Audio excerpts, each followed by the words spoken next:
Seorang guru PAUD Kanti Rahayu tak kuasa menahan tangis saat menjalani sidang di Pengadilan Negeri Karawang pada Kamis 22 Juni. Ia menangis karena mendapatkan dukungan rekan sesama guru, orang tua murid, hingga teman-temannya. Kanti sendiri menjadi terdakwa pemalsuan surat dengan didakwa pasal 263 KUHP, junto pasal 55 ayat 1 ke 1 KUHP dengan ancaman hukuman 6 tahun penjara. Informasi selengkapnya akan disampaikan langsung oleh wartawan Tribun Bekasi, Muhammad Azam yang kini sudah terhubung bersama kami. Silakan rekan Azam. Ya, baik, Mei dan juga Tribuners bahwa memang kasus daripada terdakwa Kanti Rahayu ini menjadi perhatian publik. Pasalnya, Kanti yang saat ini menjabat sebagai guru PAUD sedang menjalani persidangan atas dakwaan pemalsuan surat kematian dan didakwa 6 tahun penjara. Memang dalam dakwaan terkait pemalsuan surat kematian ini saat menjalani proses sidang di Pengadilan Negeri Karawang pada kemarin siang terlihat puluhan dari para guru PAUD, orang tua murid maupun teman-teman dan rekan sama guru yang datang menyaksikan sidang dari terdakwa Kanti ini untuk memberi dukungan atas dakwaannya dalam perkara pemalsuan surat kematian.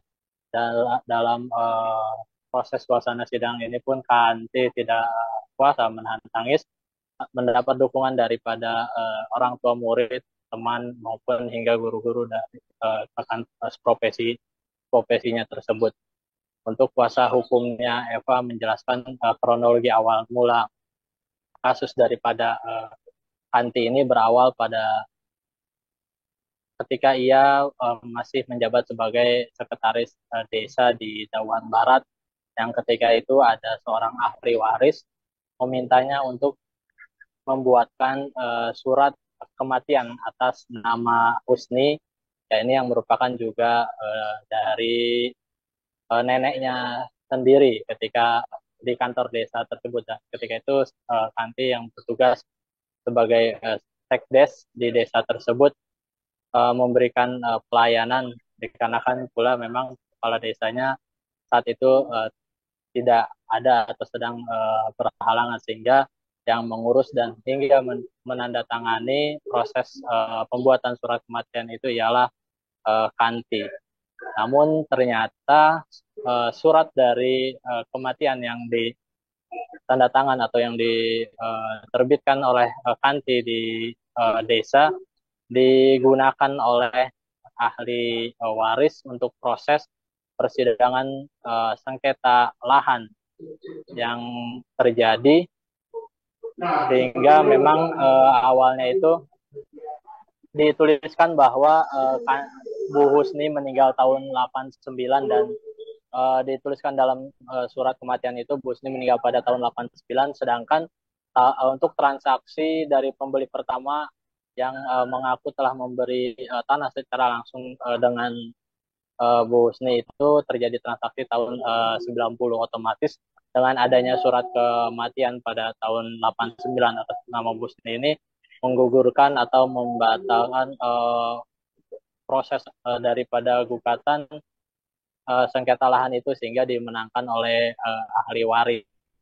Namun ternyata dari surat itu dipermasalahkan oleh pihak pertama yang membeli, yang mau membeli dari pemilik lahan melaporkan Kanti atas pemalsuan daripada surat kematian tersebut, dan hingga akhirnya Kanti ditahan dan menjalani proses persidangan.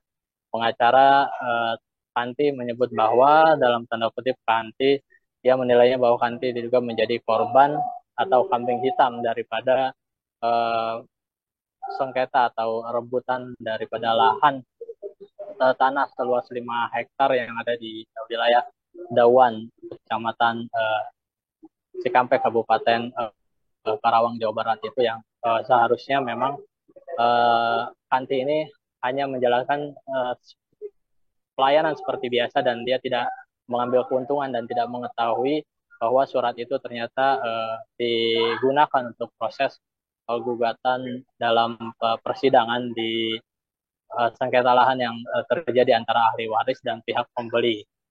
Seperti itu, Mei, laporannya dari Karawang, Jawa Barat. Baik, terima kasih rekan Azam atas laporan Anda dan Tribuners wartawan kami juga telah menghimpun wawancara dengan kuasa hukum terdakwa berikut tayangannya untuk Anda. Ya tadi sih agenda pemeriksaan saksi berdasarkan keterangan jaksa sih katanya dipanggil 3 orang, cuman nggak ada yang hadir satupun. Tadi sidang ditunda berarti ya? Ditunda ke hari Senin, agenda baru. Kalau untuk ini sendiri kasusnya seperti apa sih, bisa dijelaskan lagi? Ya kalau kasus dari Bupati sendiri kan pada saat itu dia menjabat sebagai sekdes ya. Terima kasih sudah nonton. Jangan lupa like, subscribe, dan share ya.